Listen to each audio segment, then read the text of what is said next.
So the one thing to say about the Vikings, though, right, is that it's not like the Vikings are just a bad team. They just lose close games, right? Like they're the opposite of what the Cowboys are doing. The first game against the Bengals lost by 3. The second game against the Cardinals lost by 1, right? They beat the Seahawks, lost to the Browns by a touchdown, won against the Lions, won against the Panthers, lost to the Cowboys by 4 points. So again, if you add up all those points in the losses, right? See 3, 4, 8, what is that? 7. Yeah. So they're 15 points away from having an undefeated season. Welcome to Beyond Sports with Paul and Jeremy. I'm Paul. I'm Jeremy. We look at sports from all angles. What's really going on? Beyond Sports. Welcome to Beyond Sports with Paul and Jeremy. We're here for week 9 of the NFL season, but it's not only week 9. This is a special week as well. What are we going to be talking about today, Jeremy, on our live stream? Well, today we're going to talk about the first half of the NFL season because with the 17-game slate, halfway through is 8 games except for halftime. So we really could be doing this at halftime of the games this week, and it'll be more like halfway or after the early games or something. But we're going to do the recap of the first half of the 2021 NFL season, or whatever you call it. I feel like they call it the 2022 season, but I don't know. Whatever, it doesn't matter. We're going to do the recap. So we're going to talk a little bit about the games from last week, but we're also going to talk about what we've seen so far, the standings, what we project going into the future. So we're going to try to do a little bit of that, mix it up a little bit, and stray away from that formula we've been doing for the past few weeks, and give a little variety to it. Sounds good, man. Sounds good. So I'll let you start out with just introducing or just bringing up the sheet or sharing with us what our predictions were at the beginning of the season, and then we can go through those. Does that sound good? The beginning of the season? Oh, the predictions, right? Are we talking about the predictions? Yeah, we can go back and we can look at the predictions. Let me find them. Oh, no, I mean like what we predicted, where we actually are with our actual week picks, and then what we saw. So I'm gonna have to do a little balancing act here. So all right, so you get that part, and then I'll get the next. All right, so where are our records at with our week by week predictions? All right, week by week predictions. I'm tabulating that right now. So in terms of like our total number of wins, I've only done the wins right now. So let me see. Those losses for me are definitely starting to add up, but that's all right. This was a tough week for Team Paul. So let's see. All right, mine's 75, and then I'll move yours to the right. So this is really good. I'm on this Google Drive sheet on a tablet, so I don't know how to even feel right. I'm just gonna do yours some. So how many games would we have had, Paul? You're heavy in math and physics. You're a smart guy. How many games I don't know about the bye weeks, did we have? I'm not sure about the bye weeks and how they calculate what maybe 4. Let's see, like week 8, 16 games a week. 8 times 16 gives you 80, 64, 128 minus about 16. So is that 116, something like that? Okay. Yeah, something like that. 112. Okay. Yeah, 112. 112. Yeah, one of the best R&B groups. Be that. So, well, I have 75 wins, and you're at 68 wins, or correct predictions. Nice. So that's it. So I'll do the losses here right now, but I'm at 75 correct predictions. You're at 68 correct predictions. So that's cool. That is because of mostly last week, and last week was where you took kind of a big hit last week. So I was 9-6 last week in my predictions, and you were 3-12. So yeah, this was the first week in a while that I had more correct picks. I feel like, because you were doing pretty well down the stretch, and then you cratered here. And the only picks you got right were Buffalo, the Rams, and KC. Ooh. And weird that you got KC right, because that one's like, hey, anybody could have won that game almost. That was a weird game. Yeah, that one was kind of bad. So let's actually, while I tabulate, let's just talk about the actual standings. I think that's a good place to start. And then just kind of give your reactions to where the standings are at this moment. Sounds good. So, oh man, dang, I should have went with Green Bay, man. That's my Super Bowl team, but I have faith in Arizona. Bums. All right. So yeah, let's talk about the standings so far. So let's I'll let you. Do you have those pulled up right now? Yeah, I have them pulled up. Awesome. Yep. So I have them right by conference right now. So I'll go to standings. So there are some really interesting division leaders right now. We were just talking about how Tennessee was the number 1 seed right now in the AFC, which is bananas, I think. So let's look at the first the AFC. So AFC East, we have the Buffalo Bills leading the division at 5-4. The New England Patriots are at 4-4 or 5-2. I'm sorry, Buffalo Bills are 5-2. The New England Patriots are 4-4. The Jets are 2-6, and the Dolphins are 1-7. Not really a surprise in terms of those standings. Yeah, I thought the Jets maybe could put up a little bit more of a fight. They started off terrible, so to get 2 wins is pretty good. The Dolphins also, I guess, really. Maybe we thought the Dolphins and the Patriots were going to switch. What did you think about that? Yeah, I mean, I think the Dolphins, they've had their interesting situations going on this season, especially with the quarterback position. Right, they've been talking about trading for Deshaun Watson. They also have a second-year quarterback that had injury issues last year, is coming back trying to get his footing. Their coach is calling plays very abnormally, where it's just very, very pass heavy without a true passing quarterback. And then on the other end, you have New England that they're putting it together. Like, I don't know what's going on there, but they just came away with a really good win last week, against the Chargers. So I think they're 4-4 now, so they're right at 500, and I think that's what you'd like to see. I didn't expect Mac Jones to lead the team the way that he did. I guess, well, he's a good leader, but I didn't think that he was going to do as well as a passer. But he's really showing that he does have that game, or does have the skills to be able to play in the NFL. So I guess I'm a little bit surprised by that switch, but it's not too crazy. It's still early on in the season, and 4 games won, 4 games lost. I guess who really knew how that would go exactly, So yeah, we both thought that the Dolphins and the Bills would be at the top of the division in our predictions for our season-long predictions. I had the Dolphins actually winning the division, which, can't happen, but it was a bold pick. But you had the Bills winning, but you also had the Bills at 17-0. So, they're close. Yeah, 5-2 is close to 17-0, but and the games that they lost were kind of ridiculous, I guess. So yeah, but you still had the Bills leading the division and winning it, so you're not too far off there. I had the Dolphins winning the division, so considering where the Dolphins are now, I considered that a terrible pick. Yeah, and I think that's just one of those things, right? Like, you can't anticipate what's going to happen with the Dolphins. I thought they would do a little bit better, especially with Waddle there, with Devontae Parker. But they've struggled this season a lot more than I've anticipated. And, that's just one of those things that you can't predict the injuries, but their growth, I thought they would do a little bit better than what they've done so far. So we'll see how they finish out the rest of the season. It seems like they're getting some guys back healthy. They're using their run game a lot more often in the past 2 weeks. Myles Gaskin's been getting a lot more involved. And, Tua has been doing way better, right? Like, he's still passing for a lot more yards, a lot more touchdowns. He just needs to make those better decisions. And maybe they do boost up a couple games, but I wouldn't cross your fingers or hold your breath on that one for sure.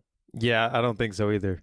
AFC North, we have the Ravens leading the division right now at 5-2. The Bengals at 5-3 are second, and the Bengals beat the Ravens though, right? The Bengals did beat the Ravens. Yeah, they blew them out. And then we have the Steelers in third place at 4-3, and the Browns at 4-4. So actually a pretty good division record-wise from top to bottom. Yeah, I did not expect the Bengals to be as good as they were, and I thought that the Browns would be better. As I'm seeing it unfold right now. Especially because Baker Mayfield apparently has a non-throwing shoulder injury that's actually hampering him. So he's not 100%. They're having all types of problems, and they just released Odell Beckham Jr. That maybe they're not exactly on the same page on offense. And their defense has been giving up a lot of points, which you didn't think was going to happen. We have Myles Garrett putting up tombstones for quarterbacks he sacked. but you still don't, you can't anticipate them being this bad on defense where they're giving up 40 and 50 points a game at times. So I'm a little disappointed in what the Browns are doing.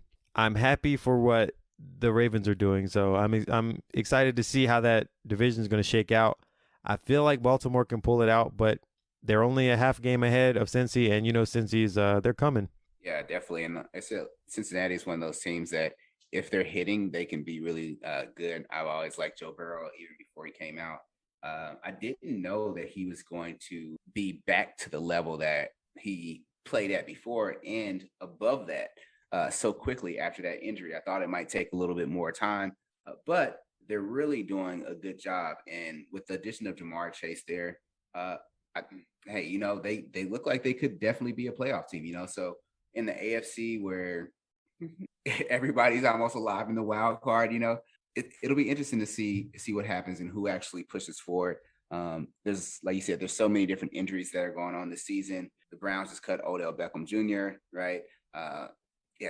That division, I think, is very interesting. We've had our discussions about the Ravens and how good they are. Are they a playoff team? How far can they go?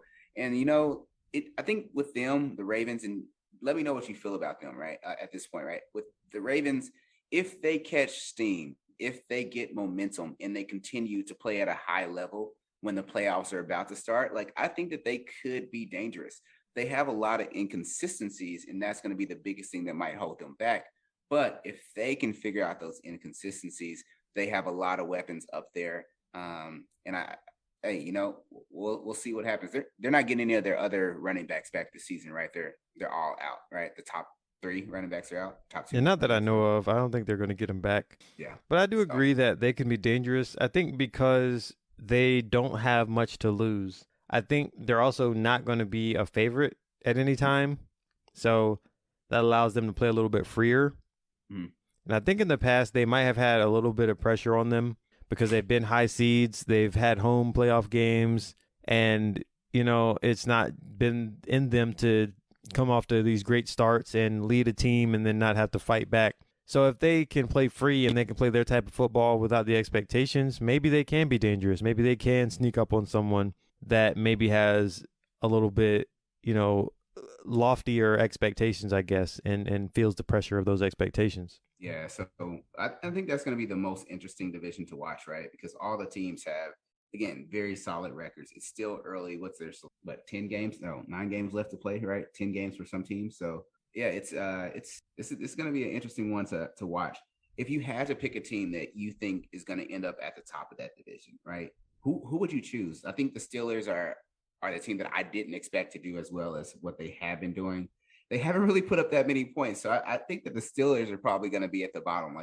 They have a winning record, but their point differential is negative. They've only scored 132 points this season, and they've had 142 points scored on them. Mm-hmm. So I think that they're probably on the lower end, but they are on a 3-game winning streak. So they're a very hot team right now, But if you had to pick a team that was going to be at the top, if you said, hey, Jeremy, you're going to lose your house, your cars, your kids, and your wife unless you pick a top team, the top team in this division, who would you go with? I go with the Ravens. And I would also, how are you losing these things? Can you get them back? Is there any way to get some insurance out on them? Because I would do something precautionary to make sure I could keep my stuff, but then I would bet on the Ravens after that. No. Yeah, they're all gone, man. They're all gone. It's all gone. If it was for me, I say I do like the Ravens, but I think what the Bengals are doing is going to be next level. The biggest thing for the Bengals, and this goes for just if I'm trying to figure out anything which would make me believe that they're not going to do as well, is that Joe Burrow did play at LSU in a dome with SEC, right? And I think that because of that, when the cold weather hits, right, now you have him passing in the cold weather since they're outdoor stadium. And then you have him trying to compete against guys like Lamar Jackson that he doesn't necessarily have to pass the ball, right? He can pass it, he can run it, he can take advantage of whatever type of weather conditions are out there. And I think that if it comes down to something that close, maybe they have a little bit of the edge. But I say that I stick it between the Bengals and the Ravens, with me giving the Bengals just a little bit of a slight edge over the Ravens this season. Shall we go to the next division? Let's go. So the next division is the AFC South. And the AFC South is very interesting. You have two teams that are doing okay. I don't know if I say one of them's doing really well. The other one's doing okay-ish. So you have the Colts and the Titans at the top of the division. Titans are 6-2. You said they're leading the AFC right now, correct? Yeah, if you go to the playoff standings, they are the number one seed right now. Number one seed in the AFC is Tennessee Titans. The Indianapolis Colts are currently 4-5. They got that big win versus the Jets last night. So congrats to the Colts on that one. And then the Jags and the Houston Texans have only won one game so far this season. And that's all I have to say about those two teams. So what do we anticipate before the season? Let's see. Let me pull up my slow computer. So we had the Jags and the Texans both doing fairly bad. I had the Jags at 6-7 and the Texans at 3-14. I'd say the Jags still have a chance to win a couple more games. So maybe they get to like 4 games or so. The Texans 3-14. That's pretty much what I expect them to do. I don't expect too many more wins coming out of them. We had the Titans at 12-5 and the Colts at 15-2 on my end. So I still think that the Colts are doing okay, but they need to do way better than what they're doing. They're struggling with that consistency. And then on Jeremy's end, right, he had the Texans and the Jags. Texans at 3 wins. The Jags at 2 wins, and then both the Colts and the Titans at 12-5. So I think your predictions for the AFC South are actually looking really good, Jeremy. What are your thoughts on those teams so far? I think this division was easier to pick because we knew coming into it that there's going to be some bad teams. Yeah. And so if you assume a team is going to be bad and you give them no credit, then sometimes it works out when you predict their record. And that's what happened with Houston and with Jacksonville. So we knew Houston and Jacksonville weren't going to be good. It just didn't make sense. Jacksonville got a new coach, new quarterback. Houston, new coach, quarterback is embroiled in controversy, doesn't play. It's just there's no stability really in those organizations. And then Urban Meyer got in some trouble, so we don't know if he's on the hot seat or not. So all that stuff helped us actually, and helped our predictions really when it came to the division. So, the division, not great. Yeah, I was gonna say, I think the Jags, they have had some ups, right? Robinson's looked really good for them. I think that the NFL, right, for Lawrence is probably a little bit quicker than he anticipated, right? So I see him out there rushing a little bit more than what he did. He also played fast in college. He kind of rushed, but he had a little bit more control of it. Now the defenses are faster, and just getting that timing and that consistency with your throws and that comfort, those things had to come with time. So maybe he figures that out by this season or during this season. I expect him to have a stronger end of the season for sure, but it won't be in time most likely to push them into the playoffs. If they did make the playoffs somehow, I'd be surprised, but this is the AFC, and we don't know what is going to happen. I will say that just talking about the Colts, right? The Colts are a mixed bag of happiness and sadness, right? Like they'll bring you up, and then they'll pull you right back down to where you started from, or the other way around, something like that, right? So I think that's the biggest thing with the Colts, right? They struggle with consistency. Now they have a bunch of injuries. Their safeties, I think they're down to their last 2 safeties on the team right now. So they definitely have injuries on that front. They just lost one of their defensive tackles on an interception play where he caught the interception, ran, and then linked towards MCL or ACL, so their T.Y. Hilton came back for a game. Now he's injured again. So there's a lot of different things going on with the Colts team. They're getting their line back. They're starting to get a little bit more healthy up front. So that's going to help out everybody else. But they're going to have to make sure that they take that next step forward. The big question was coming in was how is Carson Wentz going to do with this team? Because, Carson Wentz has had a lot of issues in the past with consistency, with leading his teams, with showcasing that he can do fairly well. And, this season, I give him a lot of grief about some of the decisions that he's making, and rightfully so. But, he does have accuracy sometimes, he does have accuracy sometimes. The biggest thing with him is, can he be consistent? And if he can't, then that's going to be an issue. That and all this hero ball, man. He tries to do too many things that he cannot do.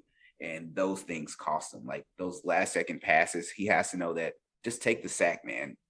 A turnover right here hurts so much more than just taking that sack, So protect yourself, protect your team. And if you can figure that out, then maybe the Colts actually do go a little bit further and live up closer to the expectations I had of them at the beginning of the season. What's your thought on the Colts, by the way, Jeremy? I think the Colts, so I did not get to watch them last night, but I listened to it on the radio. I saw some of the updates. So I think last night was kind of telling of what the Colts are as a team. The Colts came out and they blasted the Jets until they stopped playing hard. And I feel like the Jets should have never gotten back into that game at all. It shouldn't have been close, but that just goes to show that, I mean, any team can lose a big lead, but, why is it that they lost the lead? The focus maybe not there. Their dedication to an offensive strategy a lot of the times isn't there. Toward the end of the game, they were throwing passes when they should have just been running, and they just could not run. Deep passes, like 50-yard passes. Yeah, it makes no sense. No sense at all. That's Carson Wentz for you. And you have Jonathan Taylor, right, who is apparently like the best running back now that Derrick Henry's injured. He's apparently like the best running back in the NFL now. Yeah. He gets one huge play a game, it seems like, and then they just stop using him. They'll give him like 15 carries, and he'll get 6 yards a carry, and they just like, nope, we're not going to use him anymore. And they have a lot of good running backs, but I just feel like offensively they don't seem to have a clear offensive strategy, or at least they don't work with what is actually effective. So I think that there's a coaching thing. I mean, clearly when they keep playing Carson Wentz, even though they should probably not play him so they don't have to owe that pick, they should just stop. But there's an offensive strategy and a coaching thing that just doesn't make sense to me with the Colts. And I think that's going to limit their success. And their outlook is good now that the Titans are going to be weaker. Like, the Titans can still win the division, but they're going to be weaker, and the Colts have to lick their chops right now, but I just don't see them being focused enough and disciplined enough to do it.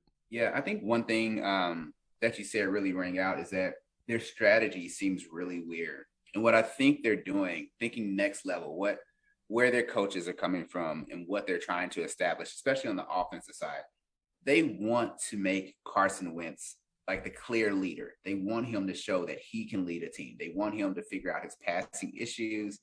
They want him to get comfortable with the wide receivers. Remember, he missed the whole preseason, so that was one thing. Then you have some of these wide receivers that are coming back and all of these different types of things. But I don't understand why I feel like they're trying to justify the pick. Like, let's keep passing. Let's show that Carson Wentz is amazing.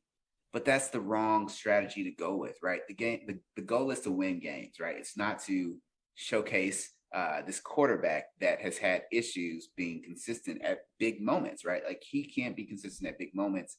And I think that's the biggest thing that hurts, right? Like I said, his accuracy is solid enough, but his decision-making is really questionable. And they're just investing in him and hoping that his decision-making gets better and giving him opportunities, but he's not proving that he understands that, right? Like that pass that I saw, I think it was like a third and 10, maybe a 3rd and 7. And there was a pass that was 50 yards down the field. And I'm like, what is the purpose of this, right?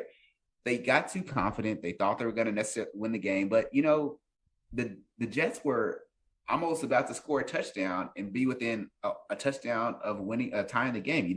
You shouldn't have that, right? When you're having these big leads. It's not the first time that we've seen them have big leads where they've given it up, so they really have a lot of issues with that consistency, with that aggression, and the defense really needs to start coming through on third downs. They don't, and they let drives continue, and that's another one of those things that Jeremy was kind of hinting towards as well. Yeah, and like you said, that decision making, him throwing left-handed, underhanded passes, and that one that he threw that was a pick six was just the most glaring. But he does that regularly, right? Yeah. Carson Wentz just throws off-balance, off-hand passes. You shouldn't be throwing the ball with your non-dominant hand. He's throwing the ball with his left hand for some reason, as if a sack isn't better than a pick six or interception of any kind or a fumble or whatever. It is the decision making, and it is frustrating. And I know that you've been really down on Carson Wentz, and I'm like, Carson Wentz isn't a terrible quarterback, but I kind of have to concede now because I can't defend Carson Wentz. Oh wow. Yeah, that's a big change, and I'm happy that that you're understanding of my criticism of Carson Wentz. like I said, I hope that he gets it together before the end of the season. He definitely has a lot of weapons that are around, and he has weapons that he possesses. But if you have weapons and you don't know how to use them correctly, then you're just gonna look like a fool, and that's kind of like what he does sometimes. Carson Wentz the fool, yeah, So all right. One quick thing. Let me grab a tissue real quick, and I want to talk a little bit about the Titans, just what they're going to do without Derrick Henry, and how you see that going. Because you said that you think that they could still potentially win the division. We had this conversation about Ryan Tannehill, so I want to jump back into that. But just give me one quick second, okay? All right, sounds good. So while Paul goes to blow his nose, I'm going to get up the Titans' schedule because I do think the Titans have a strong enough team overall because, all right, I'm not going to say I think they have a strong enough team, but the fact is they keep winning games. So how are they doing it? I don't know. They keep winning games because they've done it already. And let's see, they can make up for not having Derrick Henry. They signed Adrian Peterson of all people, and I think this is a name signing. I don't really know if Adrian Peterson has enough left because he is 35, and at this point, you don't really see many good 35-year-old running backs. You see experienced quarterback or running backs at this age that know how to move the chains, that can get the extra yards, that know how to do the crafty things that veterans do. But physically, can he take a pounding for as long as he needs to? Physically, can he hold up? It's hard to say, and especially since he's not been on a roster in a while. So I don't know if Adrian Peterson is what exactly they need on their team, but they made the move. I was just talking about Adrian Peterson and how they signed Adrian Peterson and how I don't know if he's going to bring very much because he is kind of older and he hasn't been playing, but it's a signing because he's a big name, right? Yeah. I think that Adrian Peterson, I think Adrian Peterson always has like something left. Like he's one of those guys that for some reason he could be 55, come out of retirement, and still make people think that he's going to have 1,000-yard season. So I'm excited to see him out there because he has an intensity, right? Like the drive that Adrian Peterson has is, I say, almost second to none as far as being a running back in the NFL. What he does, the energy he plays with, there's not a lot of guys that can do that or can say that they have done it at his type of level, So with that said, I don't know how much run he's going to get, just like you were saying, but I do think that he has an opportunity to do really well if given the chance. So especially with that team that's built for running the ball, right? So getting back to that question that I was asking you said that you think that the Titans still might be able to win the division, right? Is that because the Colts are so inconsistent, because the Titans are solid? What are the Titans going to have to do to pull out the rest of the division? For how many games do they have left? They've won 8 so far. So yeah, they have games. 9 games left. So the issue is that the Colts dug themselves a really big hole, and they've already lost twice, right, to the Titans. So they have to beat them. They can't just tie, or they're going to lose the tiebreakers. So they have to now. They're 3 games behind the Titans when this week started. So now that means they have to win 4 more games than the Titans win out of the next 9. Yeah. That just seems really hard to do, And so who are the Titans playing? So let's say the Titans need to win like 4 games because that's kind of they're playing the Rams and the Saints. So we can say maybe those 2 are losses in the next 2 weeks. Okay. Then they play the Texans, then the Patriots, and then the Jaguars, and then the Steelers, which is a toss-up. 49ers is a toss-up. Then the Dolphins and the Texans. So they have 4 winnable games at the very least. Texans twice, Dolphins, and Jaguars. 4 winnable games. Yeah.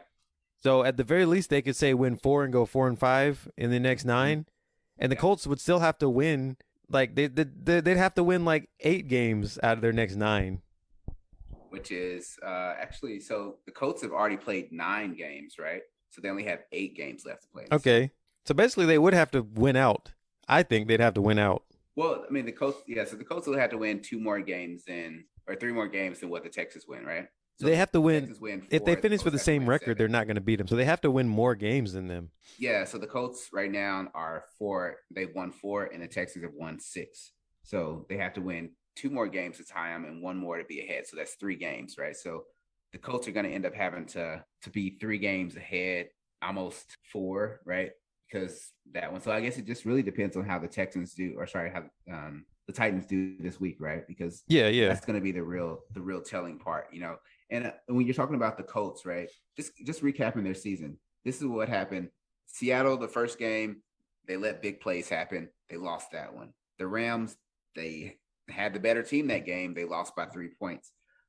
Tennessee, that game was a struggle, but the Colts were actually doing pretty well in it until the second half. They lost that one. Won against the Dolphins, lost the ball to the Ravens in overtime because they let the gas off, made small mistakes, beat Houston, beat San Francisco. Again, lost to the Titans by 3 in overtime. Again, right? So they're losing these close games that they should have won. The Colts right now could have definitely been 7-1. They just made small mistakes, and those small mistakes have came back to haunt them. So they have a really solid team, even with the issues with Carson Wentz, even with the issues with the injuries and the lines. But now they're also getting to a point of their schedule where the next 4 games or the next 3 games, they have Jacksonville, which should be an easy winnable game. Then they have Buffalo at Buffalo, which could be kind of dangerous. You know, they met them in the playoffs last year, so that should be a nice rematch. Then they have versus Tampa Bay in Indy. Who knows with that one? You know, Tampa Bay has been really good. You know, they have a lot of weapons, but they did lose on the road not too long ago, or just last week, right? So, and that was to New Orleans, right? So you have that, but then they also have Houston coming up. They have Jacksonville coming up, the Ravens, Arizona, New England, and yeah. So could they win it?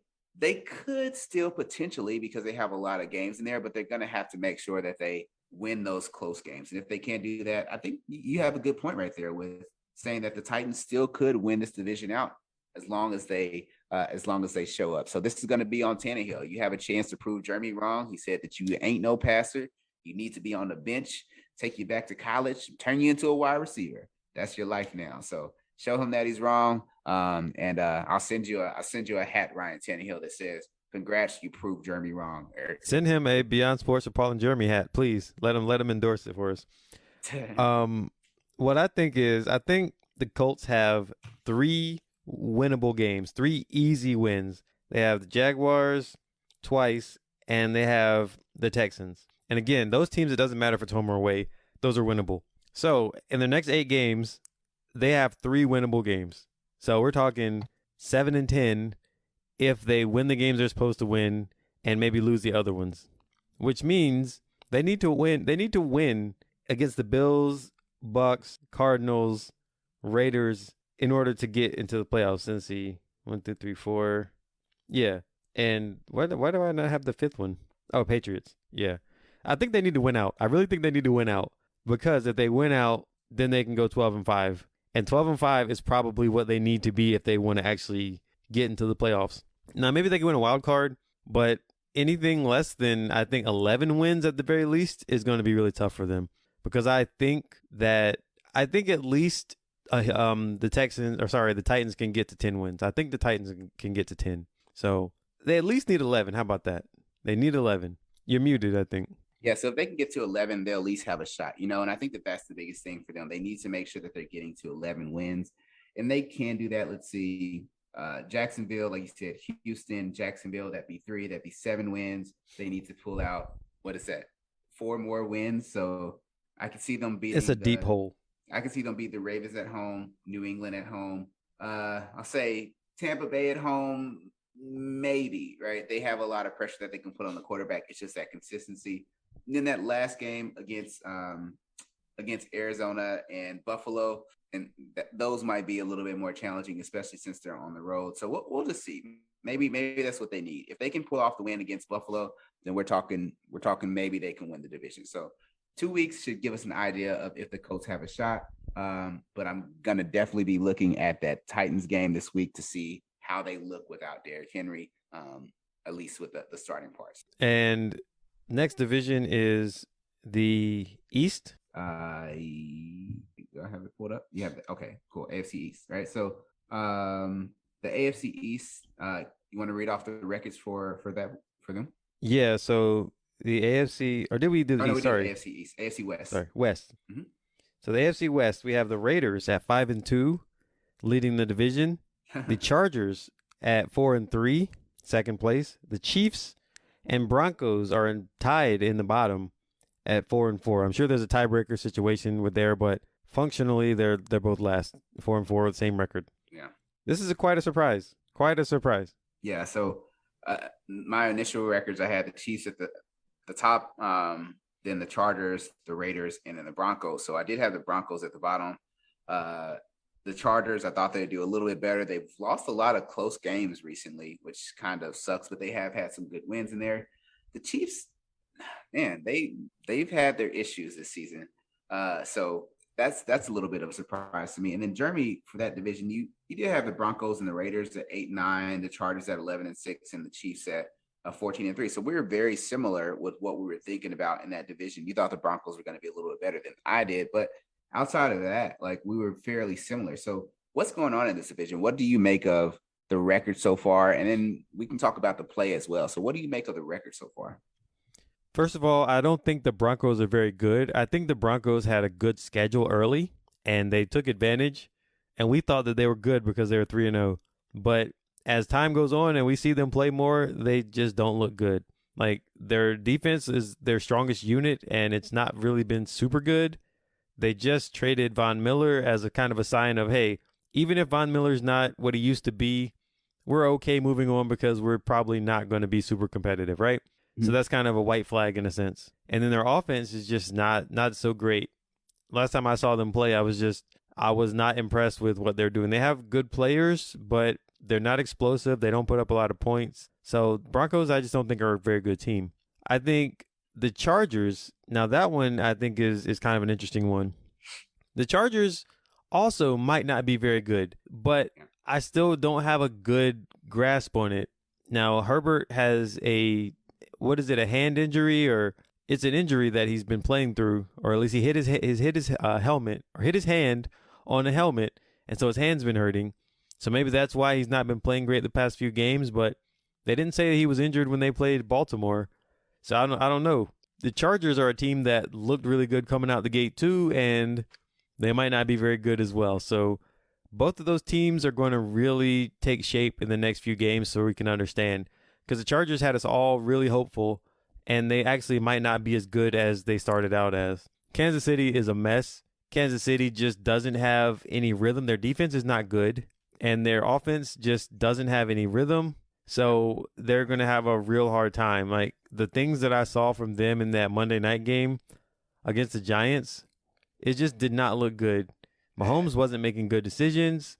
Nope. They weren't really disciplined on offense. Like, they finally started kind of trying to, matriculate the ball up the field rather than go for the home run. But they liked the home run too much. Everybody wants a home run. And weirdly enough, Kelsey, I didn't think Kelsey was right. I thought something was wrong with Kelsey. He looked tired or mentally out of it. He did not look right. And I was thinking maybe this team's played a lot of games over the past 3 years. Maybe they're just tired. The same thing as how you see NBA teams that make huge runs, right? Like, they make 3-4 straight NBA finals, and everybody talks about how hard it is because it's just physically and mentally tiring to play that much more than everyone else has been playing. Yeah. So maybe they're just kind of all the football they've been playing, all the extra reps and snaps that they've had to take, maybe that's just catching up to them. And it's inevitable that it happens, and maybe this is just catching up to Kansas City. Yeah, I think it's not as big of a factor as it is in the NBA, especially because the NBA, you have, 7-game series and things like that add a lot more games. At the most, these teams are going to play 4 more games. But I will say that these 4 games that they play are very physical, are very draining, right? The playoffs are when it gets really real, especially in the NFL. So that could be something that, like you said, you might have a little bit there from my point of view.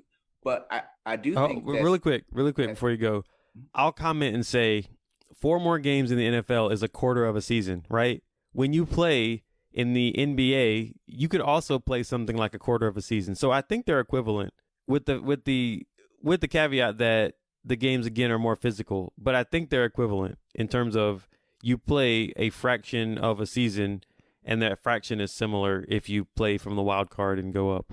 Yeah, so I think the fraction might be similar, but like I said, the NBA games, you don't have as much break in between them. Like your body doesn't get as much time to rest from week to week, and I think from game to game compared to like week to week with the NFL. And then also in the NFL, you get a little bit of a longer break when you make it to the Super Bowl because you get that whole week for the Pro Bowl. So again, I think that there may be some there, but I don't think that it's as bad. I think that the bigger thing with the Chiefs is they just don't have it right now. Whatever it is, they don't have it. They need to redial up 2020 and figure out what was going on then. I think I made a joke and saying something like Mahomes 2021 is trying to make Mahomes throws that only Mahomes 2020 can make, and I feel like that's one of the things that's going on is there's not the same type of, I don't know if Patrick Mahomes sees the field the same way that he did last year. I think that that's one of the things that might have changed. And, when you're talking about Kelsey, I saw the same thing. He looked very tired. He couldn't make some of the catches. His cuts were kind of lame. His hands were all over the place. He wasn't as consistent as we thought, right? He's a very good yards after catch type of guy. But if you can't get the ball in your hands, then that's going to be an issue. And if you're a guy like Mahomes that's very strategic, that kind of like thinks about the game plan, takes a lot of thought and getting it to the right guys and spreading the ball around and controlling the defense, when you don't have guys that are catching the balls, then I bet that probably gets into his head as well, makes him second guess decisions or makes him think that he has to place the ball a little bit further this way or whatever it is, And I wonder if that has a little bit to do with what's going on with Patrick Mahomes and his decision making, because sometimes he reminds me of Carson Wentz with what Carson Wentz is trying to do out there. And that's not a good a neighborhood to be living in. I think that's one of the things that Jeremy was saying before. So yeah, I mean, Mahomes always practices these no-look passes and behind-the-back passes, things that are not practical and you should never do. So he's always had that kind of a, I guess, devil-may-care attitude about it. But you just wonder if it's a physical thing. I feel like there's a weariness that's happening with the team, and it's not just that they're not good. It's just like they can't do the things that they used to. So I think they're just not capable, and we're probably going to see them be around 8-8, 8-9, and maybe that's it. Maybe they get to 9-8, but I see them hovering around 500. Yeah, they have a lot to prove if they're going to move forward. I do like some of their young running backs. I like Gore. I like what he's been doing. I like Williams. I think that having that addition helps out. I wonder what that means for Clyde when he comes back. Maybe they can add in something else, but they definitely need more help. So maybe this is not going to be the Chiefs season, but who knows? I think the big story out of that division right now is the Raiders, right? So the Raiders are 5-2 and they're leading that division. I didn't see that coming, right? The Raiders won some close games, but they also won some games kind of confidently, which is an interesting thing from the Raiders, whether John Gruden was there or wasn't there. But now they're dealing with other issues as well. So what do you make of the Raiders, what they've done so far? And where do you see this team going now that they've lost their coach and one of their star wide receivers? I cannot think that the Raiders will continue to be the best team in this division with all the controversy that they're having. They lost their coach. That's one thing. Now one of their most exciting receivers is going through this whole court situation where I'm sure you've seen the news. Henry Ruggs III, he's being charged with was like reckless driving and causing a homicide or causing. We know what happened. I'm trying to get the actual. You're muted. I'm trying to get the actual charge right. Yeah, so he has a DUI that resulted in a death. I guess is the resulting in a reckless death or something like that. Okay, yeah. So it's a really tragic situation, and he caused someone's death by his DUI. So rest in peace to the person that was killed. Is a tragic situation. So the team now, as if they weren't going through something before, has to add that to what's going on, trying to be there for their teammate, trying to deal with that. Football is football. You go out in the field and you're not going to be thinking consciously about your teammate, but how does it affect the team going forward? I just can't see that this team getting better or being even as good. If they go 6-2 now, can we imagine them to double that and go 12-4, 12-5? It's hard to believe. And this is another candidate for looking at their schedule going forward. But I think they've done really well, but the odds seem like they're against them with all the stuff going on with this team. Yeah, I think the Raiders, like you said, outperformed what I anticipated them doing so far, right? Waller is doing a fairly good job. They've won a lot of games. Some might have been a little bit close, but so far this season, beat the Ravens, winning record, beat the Steelers, winning record, beat the Dolphins, they're trash, beat the lost to the Chargers, lost to the Bears, right? Which some people are like, wow, they lost to the Bears, right? Beat the Broncos and beat the Eagles. So overall, they really haven't had a bunch of tough games. They had a couple that were tough at the beginning, but recently they haven't. But as you look at their schedule, they have the Giants coming up next, or at the Giants, winnable. Against the Chiefs, who are struggling at home, winnable. Against the Bengals at home, maybe they lose that one. At the Cowboys, maybe they lose that one. But then against Washington, at the Chiefs, I'll give the Chiefs that one. Against the Browns, who have been struggling at the Browns. Then they have the Broncos, which they could probably win that one. The Chargers, I don't know. And then the Colts, right? So that's another 6 to 7 games that they may be able to pull out for the rest of the season. So I wouldn't say that they can't do it, but they're definitely going to have some things to overcome. And it's good to see that their quarterback's playing a lot better. He has a new intensity behind him that's pushing him forward. So, yeah, I'm excited to see what the Raiders do after such a big start. Are the Raiders going to be the Raiders that we've always seen where they start to slump at the end of the season, or are they going to show up this year? Yeah, that's going to be interesting because I didn't see this coming. And then with all the other stuff going on, it's going to be hard to imagine them being good. But like you said, they have a lot of winnable games, including against the Colts. So we'll see what happens. If you say so. So now I think that's all of our AFC, right? So we just recapped the AFC season so far and where the teams are at. Let's jump over to the NFC, Jeremy. So can you do this for me? Can you do this for me? Yeah. Now let's go really quick. AFC playoff standings. Like I said, Titans are number 1. Who do you expect to be the number 1 seed? We don't have to go through the whole thing, but looking at the playoff standings right now, Titans 1, Raiders Bills. 2, the Ravens 3, Bills 4. Who do you expect to end up being the number 1 seed in the AFC? Bills? Okay. Yeah, I'm still with the Bills. Like I said, I think the Bills are a phenomenal team. And if you look at their points for, right, points against, right, they've actually doubled what teams are scoring against them. I don't think that there's any other team in the NFL that is even remotely close to doing that right now. Let me double check. I think that was off of that 3-game stretch where they were dominating and then they somehow just forgot how to play defense. I mean, they still been doing solid though. You know, like they had a couple of games where they've been kind of close, but overall, right, they have 102 point differential in score. Like you said, 120. Oh, was it 120? 120. Wow. Yeah. So 120 points more than the other teams, right? They won against the Dolphins. They only let the Dolphins score 11 points. They lost that game against the Titans, and I think that was one of those ones where they still could have won it. Remember, that's the one where they had that last second little run by Josh Allen and didn't go for the field goal, right? So yeah, they lost that game. They lost the Steelers earlier.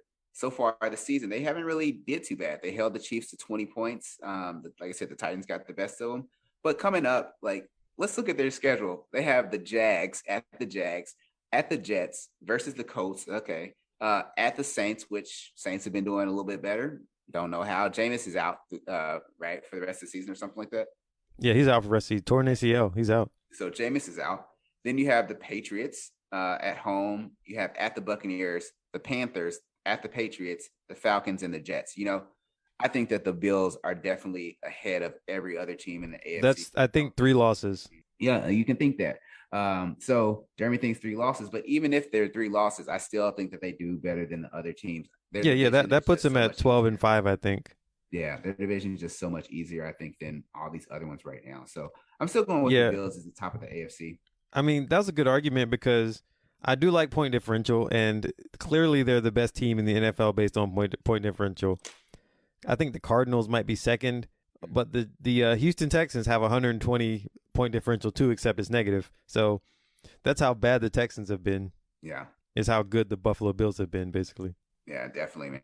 And so, yeah, I think that one's going to be interesting. I still think the Bills have a really strong chance to win this season, but I'll tell you what, if the Colts can get their stuff together and be consistent, man, They have so much potential. They just need to figure out how to bring Carson Wentz back in. Like, let him stop doing all that ridiculous stuff and just win the games, play good ball. And I think that they have a shot to do something actually. So, Yeah, just the schedule's not in their favor. That's the problem. They've already done their part of the schedule that they should have built up a lot of wins, and they let some slip. And now they're going into a less favorable part of the schedule. So that's going to be tough. So yeah, we'll see. pretty tough though. Yeah. Yeah. So all right. We'll see. We'll see what happens. Yeah. But all right. So let's jump into the NFC. So let's start off with the NFC East, right? So the NFC East, we have the Cowboys. Them boys is 6-1. How about them Cowboys? Cowboys is 6-1. The Eagles 3-5, Washington 2-6, and the Giants 2-6 route. So what that division has did is they said, okay, we're still going to be super close, but the Cowboys are just going to be the only team that actually isn't close for now. I'll say for now. So I'll just start out with the Cowboys.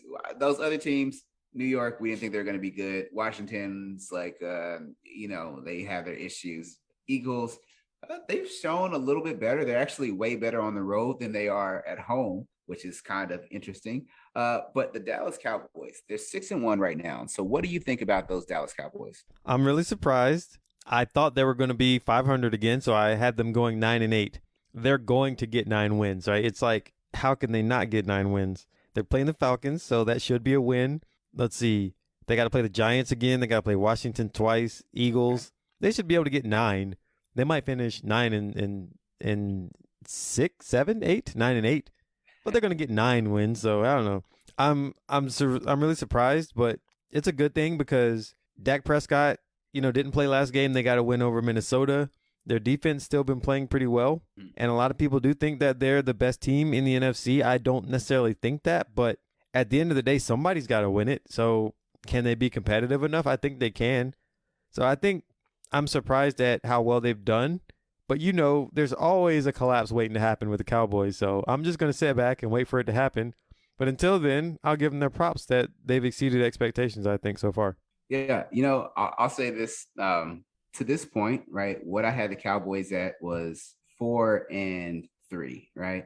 I had them as 4-3, and then I said that they're going to win their next 4 games. So I think I had them at 8-3 by week 12. And then I said that, Cowboys are going to fall apart at the end. So they had like a 3-game loss, 3 losses in a row. But, I think that this is partially close to what we expected, right? A win over the Chargers, right? Vikings type of thing.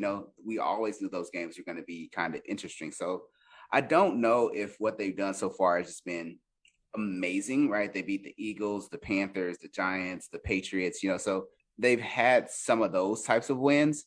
But can we really say that they're that good of a team? I'm not necessarily sure. So we'll see what happens. I think their biggest thing needs to be making sure that they stay consistent, right? Because obviously they're going to make the playoffs, right? They're going to win that division. I don't think any of those teams have enough momentum to really catch up with the Cowboys. If anything, it's typically the Cowboys that will shoot themselves in the foot. So they're going to make it to the playoffs. What do you think about that team in the playoffs? Do they have enough? Are you convinced that they can get past their first game? Offensively, yes. I just want to see how their defense looks. That's always been their Achilles heel of late. It's just, does their defense play? Because you don't see a team with Dak Prescott at quarterback be bad offensively. Like, he makes it happen, really. And Ezekiel Elliott, Tony Pollard, how many great receivers do they have? Like, it just feels like every time they get a wide receiver, he just blows up. I mean, I seen another guy who's a Wilson that just came out of nowhere, caught a huge pass, 70-yard touchdown or whatever. Like, they have offensive weapons for days. So the question is, can they outscore the other team, and can they stop the other team from scoring? It's just, that's kind of been the problem. But I think they can compete in the postseason. And again, we'll have to see, because that defense will round into form and turn into something that we know, hey, maybe they are consistent. Give us 3-4 more games and we'll see. Because if they become more consistent on defense, then yeah, they can probably beat anyone, because they can score points. Yeah, definitely. 2 things. One, Janice said, so who do we think is the best team in the NFL? We're definitely going to get to that one. The other thing that I want to say about the Cowboys is that the first game of the season, they lost. It was a close game to the Bucs score-wise, right? 31-29. The next game, they won, right, by 3 points against the Chargers. They beat the Eagles, which the Eagles were the Eagles. They beat the Panthers, which the Panthers are the Panthers. The Giants are the Giants, right? They beat the Patriots, but that was a very close game as well, and they also beat the Vikings, which is another close game. So one thing that I'll say is they're winning close games, and I'll say it's good no matter what team it is, because one thing about the Cowboys is that they always found a way to lose. They found a way to lose those close games. And with them winning some of these close ones, even against competition that may not necessarily be at the top, it starts to build that momentum, right? It starts to let that team know that, we've won close games. We know how to take those steps forward to get that win when the games are close. And I think that this is the big thing for the Cowboys and where they want to go, right? I think we both anticipate the Cowboys doing a lot better last year before the whole Dak injury thing. And this is what we're seeing this year, is that they're actually showcasing what they can actually be if they have that consistency. So yeah, and for them to win without Dak just shows their offensive strength and how their defense can step up, and just kind of how the team wants to win. Like, you're down your quarterback. Yeah, so what? We still want to win. And at the end of that game, Ezekiel Elliott with that big run, and he was pushing people over, scooting around people. He looked like he wanted it more than everybody else, and that's a good sign, I think. Yeah, for sure. Anything else you want to talk about with that specific division, by the way? Yeah, the football team. I think the Eagles are actually doing better than I thought. The Giants probably too, but the Washington football team, a lot of people had high hopes for them. I thought that they would win the division, and I don't think that's going to happen. Mm-hmm. And so I don't know what's going on. They're 2-6. This was the team that did have some continuity. I think the Cowboys were the team with the most continuity. Then Washington was number 2. And so it's been kind of disappointing to see that a team that was established, that you would think could actually make some noise, they're not doing anything. They were supposed to be good on defense, not really happening. And they went from a team that when we were making our picks, we're like, Washington, you never know. Now we're like, Washington, they're not going to win this one. So we might have to start calling all the Washington games losses for them now, So whoever's playing Washington, there's a couple teams giving out free wins, and they might be one of them now. Yeah, I think that's the biggest thing with the Washington team. I think that defense kind of isn't showcasing what they need to do. On offense, Gibson, I wanted more out of him. McLaurin, like they have their issue, their things that they're doing, right? I think that they have a good young team, right? A lot of young guys that are in their first, second year. Tyler Heineke is showing potential for the future, but you just never really know with the Washington football team. I think that maybe they get a little bit better, but this season doesn't seem to be their season. So yeah, awesome. All right, so let's jump to the next division. The next division is the NFC North. We have the Green Bay Packers sitting up top with 7-1. My Super Bowl, my pick to win the Super Bowl. Then you have the Minnesota Vikings at 3-4, the Chicago Bears at 3-5, and the lonely Detroit Lions. Are they going to be the first team to go 0-17 after being the first team to go 0-16? I can't think so. I don't think it's going to happen. I think, again, some team is going to lay down for them, right? Some team has got to be like, in order to make the NFL look better, we got to go out there. We got to take a loss to the Lions. Let's see if they're playing any terrible team down the stretch. The Bears, that's a good candidate. The Broncos, they're playing at the Broncos, though.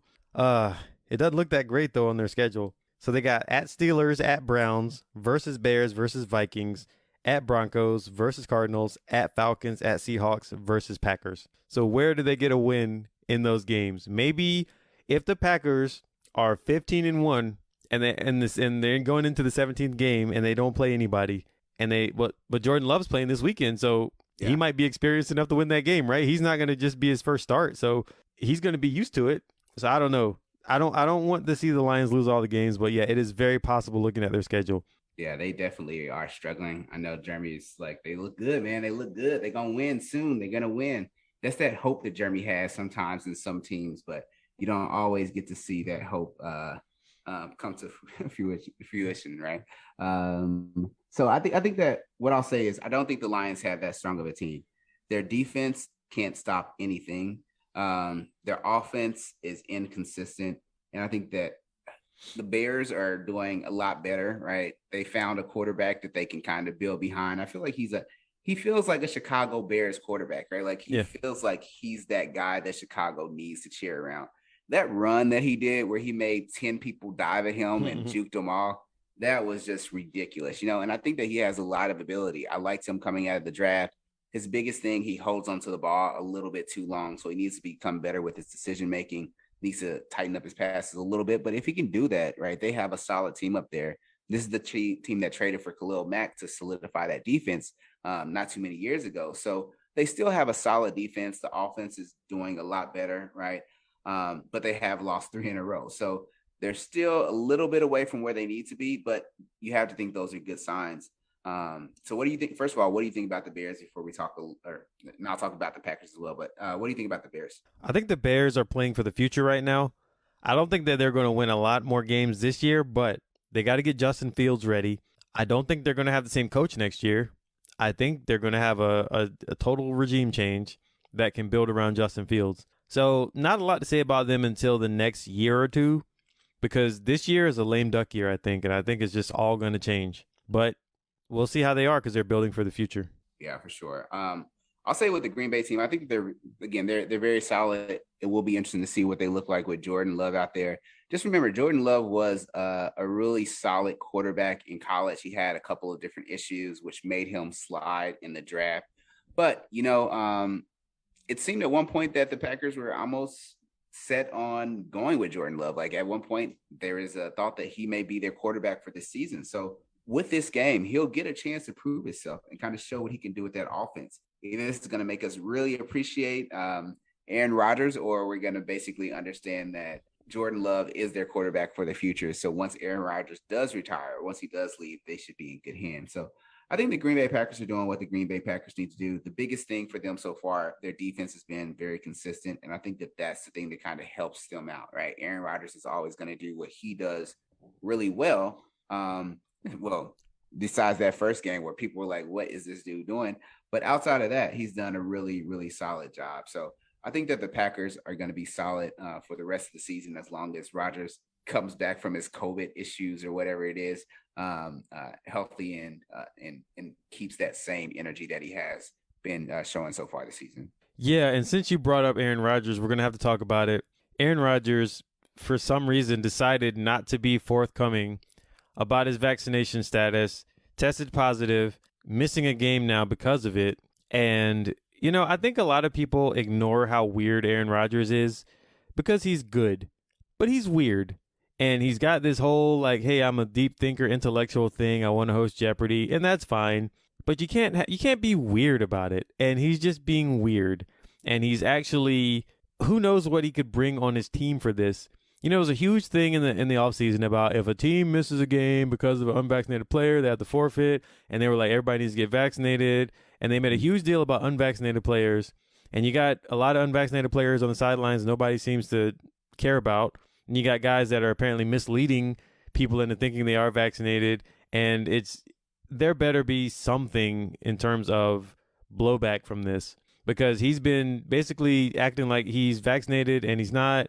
And, whatever you want to feel about the vaccine or whatever, the rules are the rules, right? And he's been like misleading people to get by. And he's the only one that could do that because of his status. He can do whatever he wants. He caused a stink all off season to get what he wanted. And he did. He's throwing his weight around, and he's kind of doing the same thing now, and there better be some repercussions. So I think he's really affecting the team. Don't care about what he personally believes because that's his own stuff, and he can do what he wants. But in terms of just outright being misleading / lying to people like that, come on, you just be honest about it, right? Doesn't make sense. Yeah, so Rodgers' thing is he says, I didn't lie without details of Vax decision. Something he said says that he didn't lie when he said he was immunized against the COVID-19. Explains that what went into his decision not to get vaccinated. I don't know. So whatever Aaron Rodgers said, he was trying to be deceitful. He knew what was going on. He knew what the rules were. He knew what it was. He probably didn't think he was going to get caught. And, there's some of those players in the NFL that feel like they're above others at times. Aaron Rodgers probably like, I'm not going to do this. I'm not going to get vaxxed. It's stupid. Like, forget this, like whatever it is, right? If you don't want to catch it, then get vaxxed. I'm okay. Like, don't, if you're vaccinated, you shouldn't have to worry about me. That's probably Aaron Rodgers' mindset. So I think that it'll be interesting to see what happens with Aaron Rodgers throughout the rest of the season.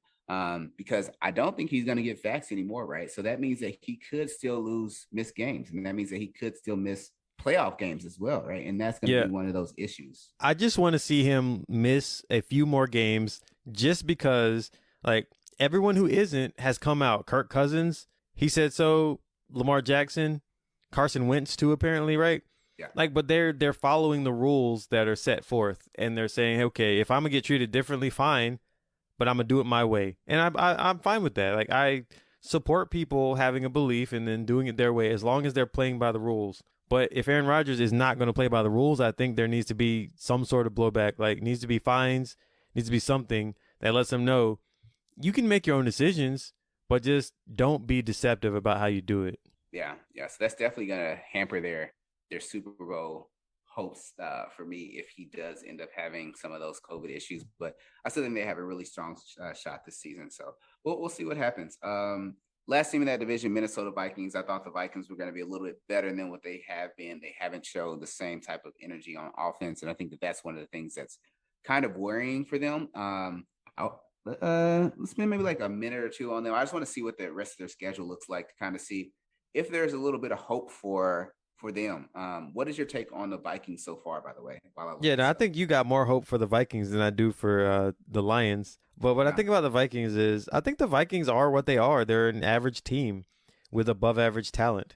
They've always had really good talent, and they just never quite got there. They, the one year they beat the Saints and that Stephon Diggs play, that was huge for them, and they just never went all the way with that team, even though they had won that crazy game that you would think that they could catapult, and then they lost to the Eagles, I think, that year. So that's just what they are. And Kirk Cousins has this notoriously bad record in standalone primetime games. So maybe it's just like, hey, the team, they have promise, but they're just not going to do it on the big stage. And that's just kind of what it is. So I don't know, looking down, like, they got the Ravens, the Chargers, the Packers, 49ers. They do get a free win versus the Lions. And the Steelers, Bears, Rams, Packers, Bears. There's like one free win there, and then a bunch of playoff teams, right? That's going to be tough, yeah.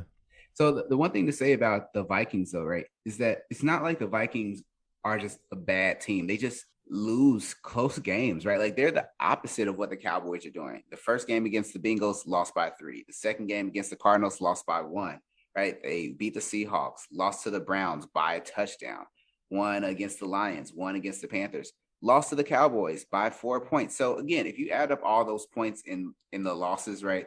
See, 3, 4, 8, what is that? 7. Yeah. So they're 15 points away from having an undefeated season, So the big thing about the Vikings is that they're not a bad team. They're just not winning those close games, right? And that is a big thing. Think about that. 15 points away from having this whole season look like they're the best team in the NFL record-wise. So the Vikings have something there. They just need to be consistent.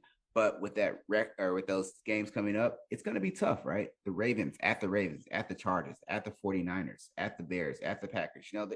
There's a lot that's going on there. So it'll be interesting to see what they do. Are they going to be strong enough to make it to the playoffs? It'll be tough, but I guess we'll see what happens with that team overall fairly soon. So yeah, I don't have too much hope, but we'll see. I know you like them. Told you, 15 points, man. 15 points from a perfect record this season. And they played some of the top teams in the NFL and hung in there with them fairly strong. So we'll see. We'll see what happens. So can you take us to the next division, by the way? I think that's the NFC South. Yeah, we got the NFC South, which is a pretty strong division. We have the Bucs at 6-2 leading the division.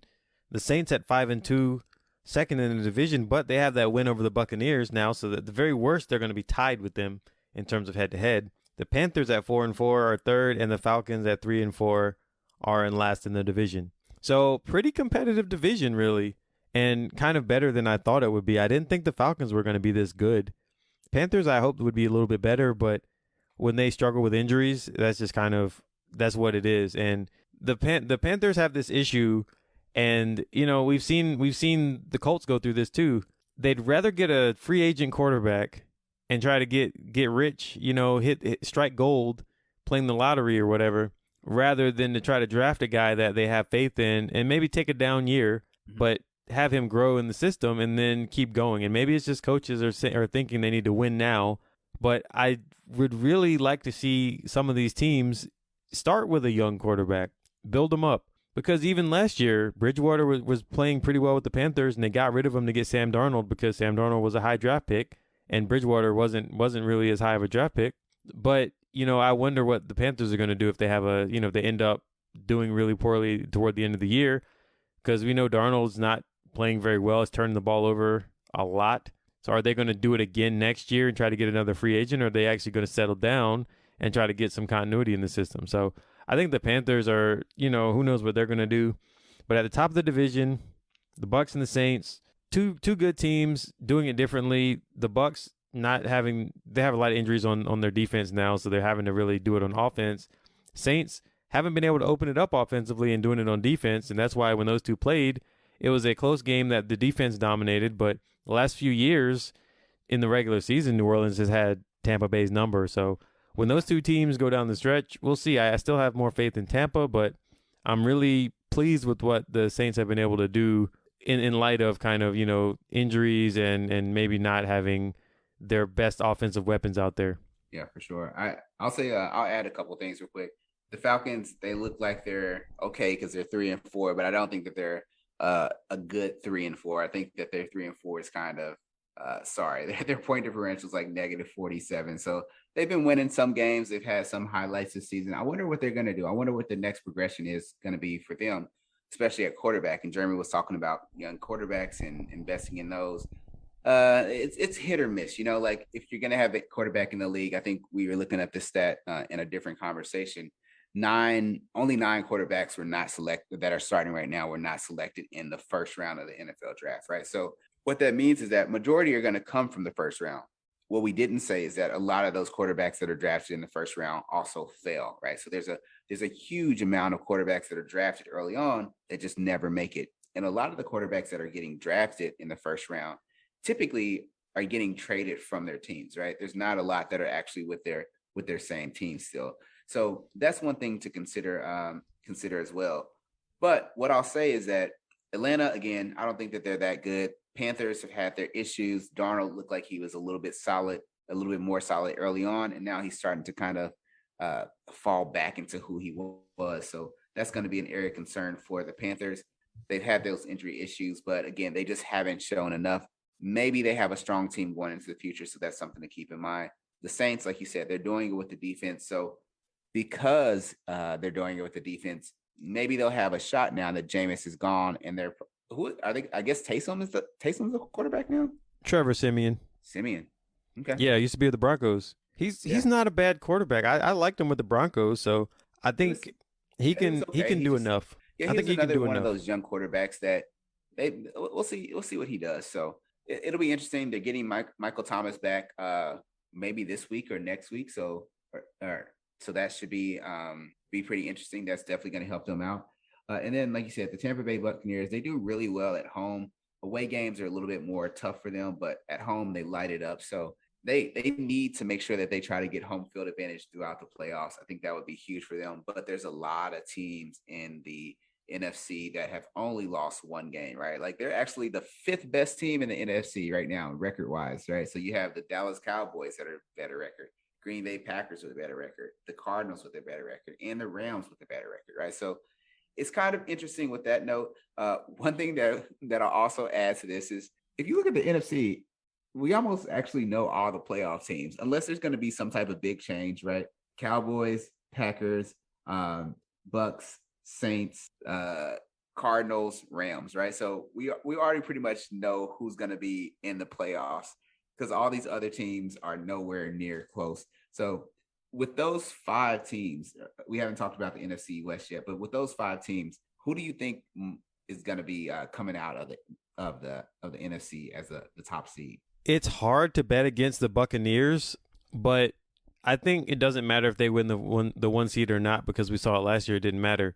But I would say that the Buccaneers have a great chance just because of their offense and defense and just how many good players they have. But I also think that one of those teams in the top of the NFC West is also going to be there. Yeah. I'm not sure which one because I feel like the Cardinals are better, but because of their health issues and for some reason Kyler's always hurt, I would lean toward the Rams. But my gut would say the Cardinals should be able to do it because I've seen them play and I'm like, they're pretty explosive. But, their injury concerns. Yeah, and like I said, I think those are the top teams that I think we probably both had most of these teams in the playoffs, right? So if we look at our records, I'm pretty sure we had Dallas, Green Bay, Minnesota.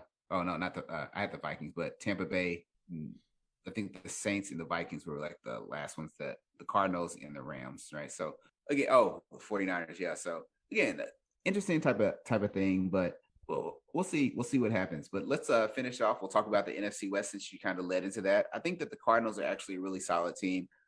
So far this season, their defense is really stepping up, and I think that that's the big thing for the Cardinals. It's not necessarily just that offense because we knew they're going to have the weapons. We knew that they added to make sure that they could really take advantage on that offensive side. But right now, the Cardinals have basically allowed the least amount of points against in the NFL. Well, per game wise, right? So they're right there with the Bills. And I think that that's an amazing thing, right? They're right there with the Bills. They're a little bit better than the Saints. So the Cardinals showcasing a strong defense is what's going to propel them to the future. That, and if they can keep Kyler healthy, right? Like Kyler is one of those guys, he scrambles a lot. He gets out the pocket. He takes big hits. He makes big plays, but he has a small frame. And like you said, those durability issues have been there for a while. So if they can hold on to those durability issues and continue to get a little bit better, I think that they should be okay. The Rams, like you said, I think the Rams are a very solid team.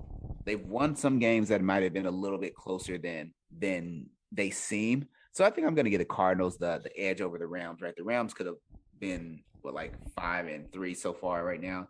But they were able to pull out some of those close games. So shout out to the Rams with doing what they did. They definitely came out on the better end of that trade with the Lions. Quickly before we talk about those last two teams, what are your thoughts on the Rams? I think the Rams are good, but I do think that the Cardinals are a little bit better. So I think the Rams, they have a good defense, but their defense is a bunch of guys that I think are a little bit older now. Like 3 years ago, that defense was great, and they've replaced some players and stuff, but some of them just gotten 3 years older. And so I think, their defense is good, but I don't feel like their defense is great. You know what I mean?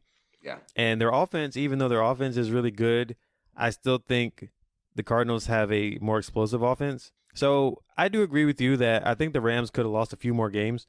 And I also think that the Cardinals look like a better team than Green Bay when they played. I don't know how Green Bay won that game, but I felt like when the Cardinals started playing well, they looked way better. So I don't know what happened in that game. I don't know if Kyler was hurt the whole game, but some stuff just didn't seem to be working. But for me, the Cardinals were a better team. So the Cardinals could easily be 8-0, and I don't think we'd be having a question about who the best team in the NFC is at that point. Yeah, that was a big game, right? Because that would have switched the Packers from 7-1 to 6-2. And Arizona to 8-0, and that would have been a huge win for them. But like you said, that was an interesting game, and I'm disappointed in Arizona, because I had them winning that one. They let me down. They made us only won 3 games. I did too. At least give me 4 out of the week. But I think that again, the Arizona Cardinals have a really solid team. The Green Bay Packers pulling out that win was definitely really, really good for them as a team. Both teams are maybe without their quarterbacks this week, so that should be interesting to see now. But overall, a really good game between those two. That was one of our games of the week, right? And then let's talk about these last two teams, right? So we'll start with Seattle, and then we'll end off with the 49ers. Seattle Seahawks, they've had their injury issues so far this season. Geno Smith is coming back to try to beat Geno the man. They came with that. They got that win this week. Jeremy says Geno is still trash as a quarterback in the NFL. You didn't hear that from me. I got it recorded. So Jeremy said Geno is still trash. He said Geno Smith can go and be a trash man with all the stuff that he's picking up. something like that. Anyways, the Seahawks have had their injury issues, and hey, Russell Wilson, is he coming back anytime soon? I think he's supposed to be out at least 4 weeks. I feel like they put him on IR, but he's going to be out for a while. I'm not sure the exact number, but I thought it was at least 4 weeks. Here's the thing. I'm going to give you my opinion on those two teams. I think injuries have gotten those two teams, but they've also just not had any sort of resolution on quarterback issues because of the injuries for Seattle. When Russell Wilson was healthy, I think Seattle looked pretty good. They were never going to be a good team this year, but they were going to be better.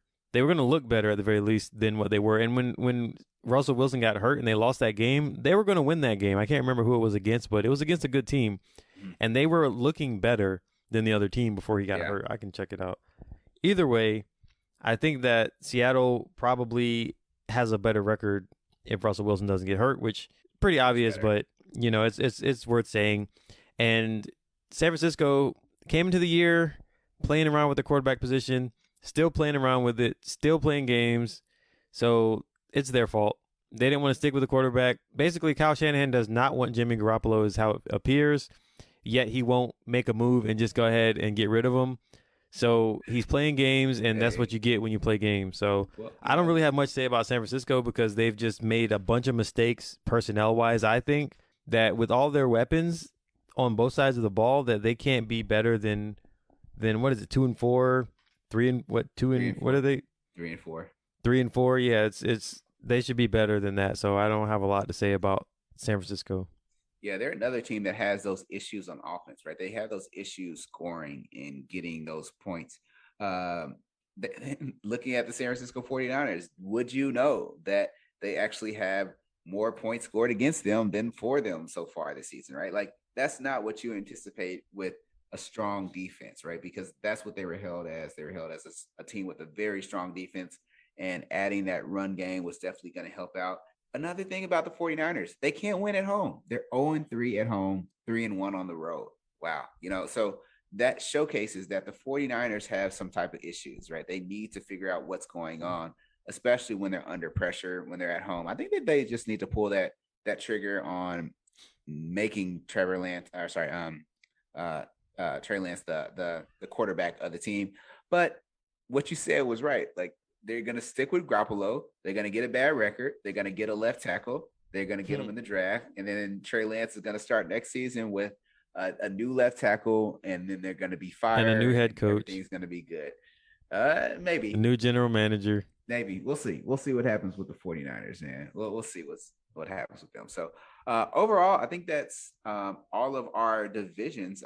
Any thoughts, or what do you see for, we talked about the rest of the season, what we see as the top teams. Any things that you're looking forward to for the rest of the season? Any players that you're excited to see what they do? Anything? What's on your mind with the rest of the season? I think there's a lot of just really close races here.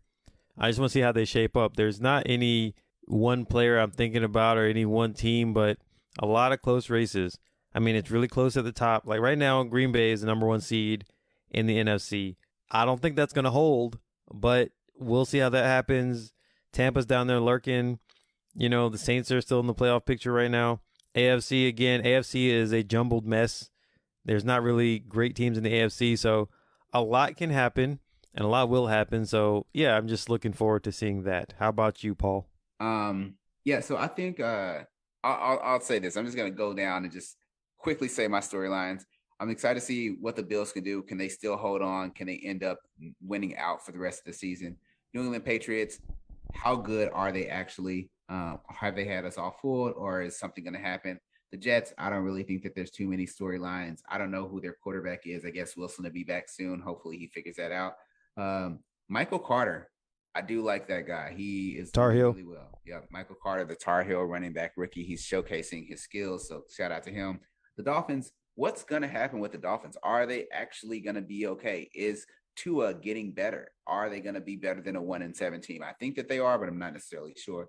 For the Ravens, Ravens are going to be Ravens. I'm excited to see what happens when they get to the playoffs. The Bengals, can they keep up this momentum? They've been doing a really good job. Pittsburgh, I don't even know how they're in it right now, but hey, Big Ben is Mike Tomlin. Hey, that's one thing we didn't really talk about. Pittsburgh, for some reason, they will stick around. They'll stick around like that person that's not supposed to be a part of the group that's just there and then blam, like they're just the coolest person ever, right? Like they win somehow. Like I could see them getting to the Super Bowl on some weird stuff. You like at the end of the season, Big Ben's having this crazy season. Like they get Odell Beckham Jr. He becomes the old Antonio Brown. Juju comes back. Like I don't know what's gonna happen, but just keep an eye out for the Steelers because they always try to do something. The Browns, figured out the Browns. Titans, what's going to happen with that team? How's Ryan Tannehill going to bounce back after that injury with Derrick Henry? The Colts, a lot of things, but what I'm really excited to see, what does Jonathan Taylor do for the rest of the season? How do they utilize him going forward? Jacksonville, not too much. Like, I mean, they're going to be what they're going to be. Houston, not too many storylines. The Raiders, if they can keep it up, I'm excited to see. I have a lot of friends that are Raiders fans, and I have actually a friend that works in the stadium for the Raiders. So that's pretty cool. So hopefully they do good for my homies. But outside of that, like, yeah, we'll see if the Raiders are going to be the Raiders. Chargers, can they get it together? I think Herbert needs to show that he can lead that team. Kansas City Chiefs, again, what's going on in KC, Jeremy? What is going on? Can they figure it out? Because I don't know if they can. I feel like they're still going to be a mediocre team throughout the rest of the season. And even if they get into the playoffs, they won't do really good. Broncos don't really care about their storylines too much. Cowboys, hey, the rest of the division, not worried about those storylines. Cowboys, they're going to make the playoffs. That's what I'll say. We already talked about the Packers, Vikings, Bears, Lions, Bucks, not worried. Saints, I do think that that's going to be interesting with this new quarterback. They've had a 5-2 record with a strong defensive performance. Can this new quarterback coming in, can he hold that and get them to that next level? Panthers, Falcons, not worried. Cardinals, what do they do with their injury issues? Is their quarterback going to come back at full health? And then the Rams, are they really a top elite team, or just have they won some close games that they got the better end of? So those are my storylines for the rest of the season. So who's the best team in the NFL? Oh, best team in the NFL? I'm going with the Bills, bro. All right. I'm going to go with the Cardinals.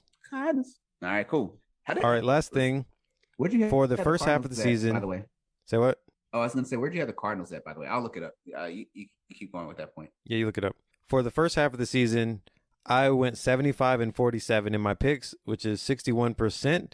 You were 70-52 for 57%. So I'm up by 5 games right now, going into the second half of the season, or going into almost the second half of the season. Yeah. Midway through the games. You had the Cardinals at 10-7, and I don't think you had them making the playoffs.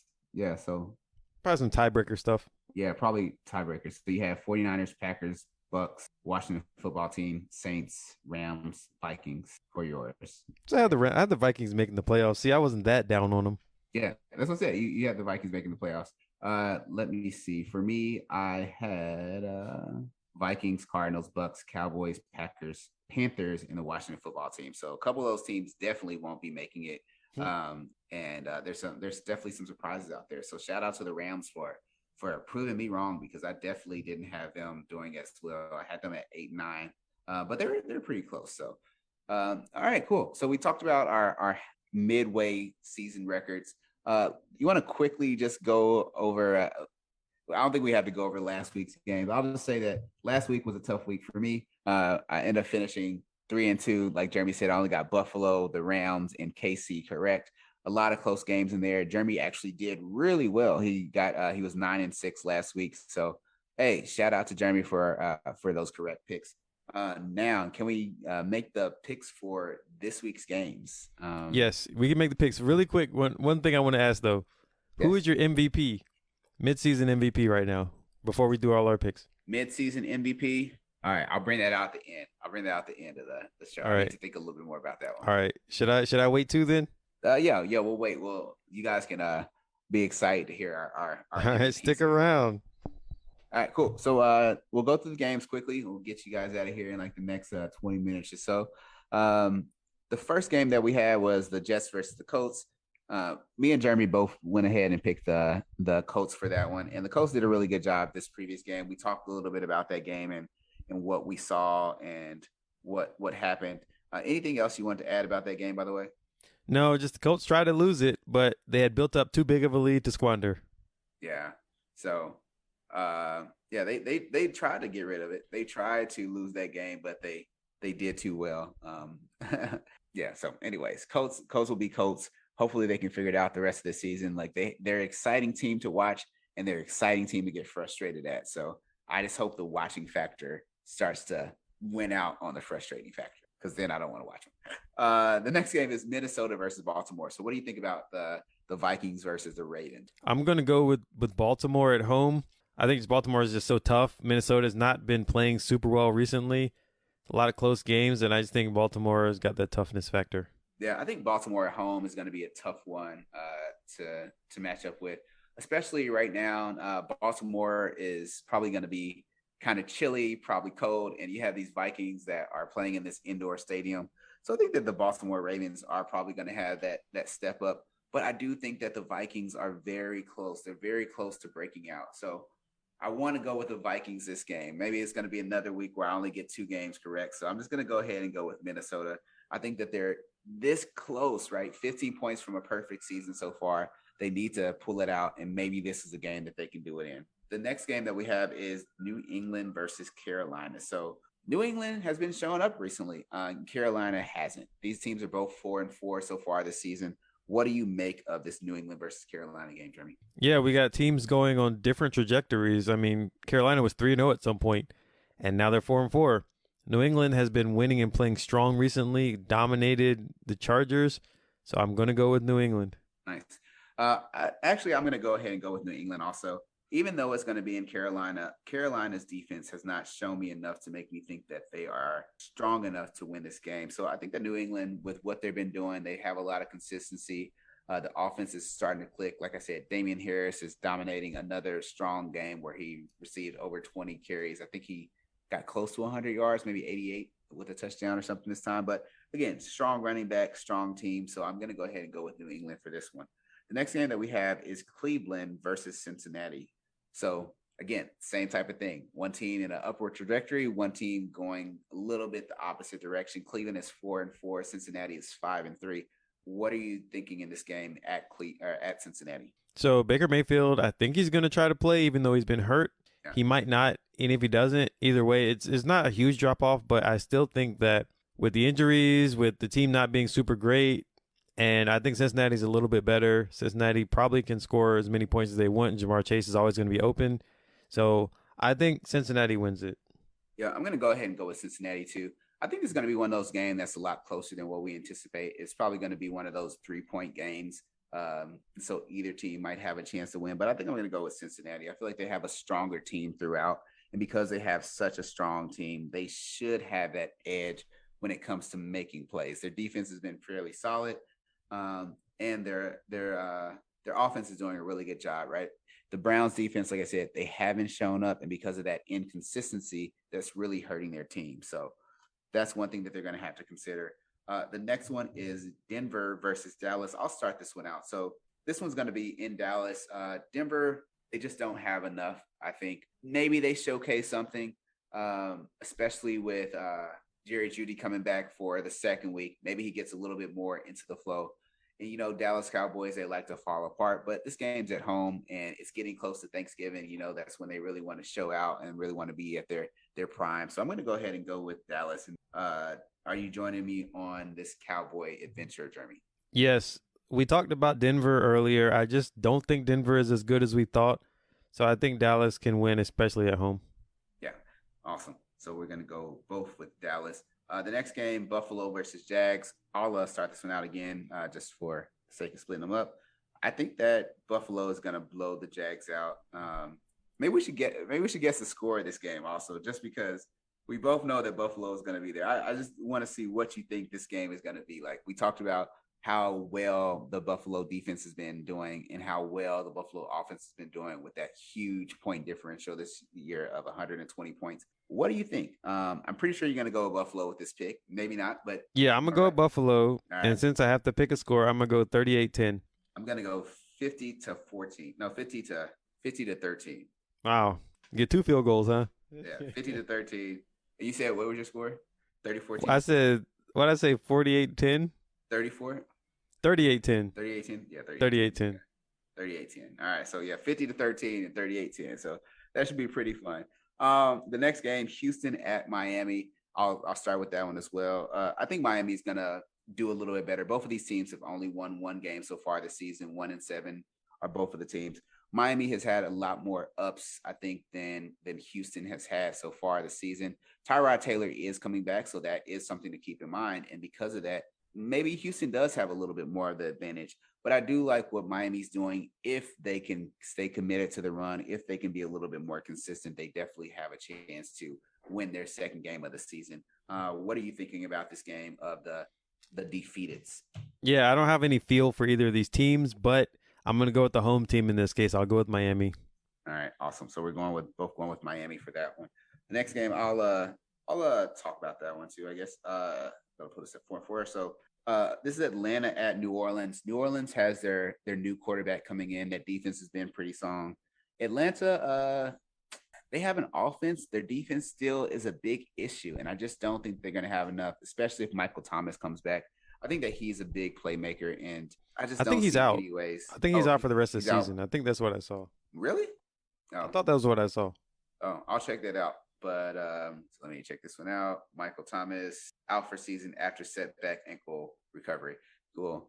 Shout out to my fantasy team. That's why I should never draft players on the IR. All right. So Michael Thomas is out. So I still think that New Orleans wins this game, but I don't think that they go as far this season, especially without Michael Thomas. What do you take? Who are you taking? Yeah, I'm going to take New Orleans. I think with Jameis Winston coming back off of injury too, I think they're going to be especially strong. Sorry about that. The next game that we have. Yeah, Jameis Winston isn't coming back off injury either. Just saying. Yeah. So the next game that we have is the Las Vegas Raiders at the New York Giants. Ooh, I'll start that one out. So the Raiders are pretty good. They've had their issues with the wide receivers. They're going to be playing an outdoor game against the Giants in probably colder weather. I think the Giants, man, I don't know. Saquon was supposed to be coming back, but he's not actually coming back. Booker was actually looking pretty good. I'm going to go ahead and go with the Giants for the upset on that game. What about you, Jeremy? Yeah, I also think the Giants will win because I just looking at what's going on with the Raiders, I just find it hard to believe that they're going to keep winning games amid all this controversy. I don't necessarily think that Booker was great. He put up good numbers, but what I saw when he was running the ball was not necessarily the most explosive. And so I think it's going to be it'll be a clash in styles because you're not seeing a lot of plays over the top from the Giants, but, that's what the Raiders want to do. So I think you'll see a clash in styles, but I think the Giants can win. Like you said, it might be cold, might not be great conditions for the Raiders, so I'll go with the Giants. Cool. Yeah, and I'll say this about Booker. I think that he has really good vision. His burst may not necessarily be the best, but his vision is fairly solid, and that's what they really need. One thing that I said about Saquon is that one thing that I said about Saquon is that Saquon doesn't really have a good understanding of what to do with running through the middle. And I think that that's one of the things that kind of hurts him. So since Saquon doesn't really run through the middle as well, that's an issue. Booker does a lot better of a job at that. So, all right, cool. So we have that one. And then what about the Chargers versus Philadelphia? So Justin Herbert's hurt. The Chargers might not be super great. Going to Philadelphia, not a great team, but I'm going to go with Philadelphia at home. Just a maybe less injured team right now. Yeah. And Philly's been doing really well recently. Like they have something going there. I don't know if it's like a strong team or they just have, I think that's probably what they have. They have a strong team. They may not necessarily have like the best players, but they have a really like a strong team that seems like they're all on the same page. And I think that that's one of the things that helps out Philly. I want to go with the Chargers just because I like Herbert, but I feel like this Philly team is strong. I'll go with the Chargers. We'll see what they can do. But if they don't win this one, I'm going to have a hard time picking them for the rest of the season.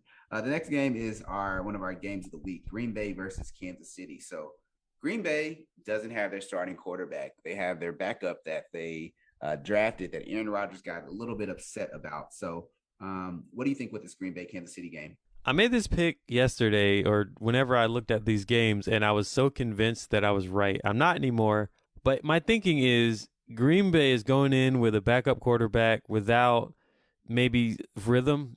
They're perfectly capable of winning this game. They probably will win, but I feel like Kansas City, I'm going to pick Kansas City. And Kansas City looked terrible on Monday. Absolutely terrible. but I still think that maybe competition will help them play a little bit better. Maybe they can actually focus and maybe they learned some things last game that'll help them.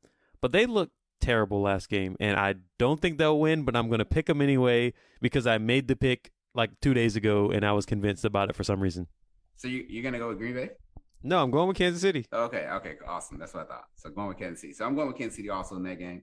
I think that Green Bay's team really goes around Aaron Rodgers. Their defense has been a lot better, but Kansas City needs to do something. I'm pretty sure they had a team meeting, and this is one where it's midway through the season. If it's not now, it's never. So I'm going to go ahead and go with Kansas City. Arizona versus San Francisco.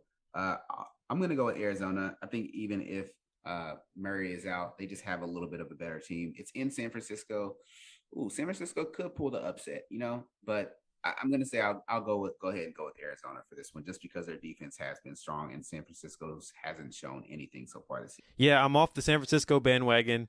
A lot of people have me questioning Kyle Shanahan's his tenure and if he's going to keep his job. Something going on with that team. I don't know, but they're not set up for success. Arizona might very well be the best team in the NFC with a healthy Kyler Murray. That I think they are, so I'm going to go with Arizona. Awesome. Last two, Tennessee versus the Rams. This is another one of our games of the week.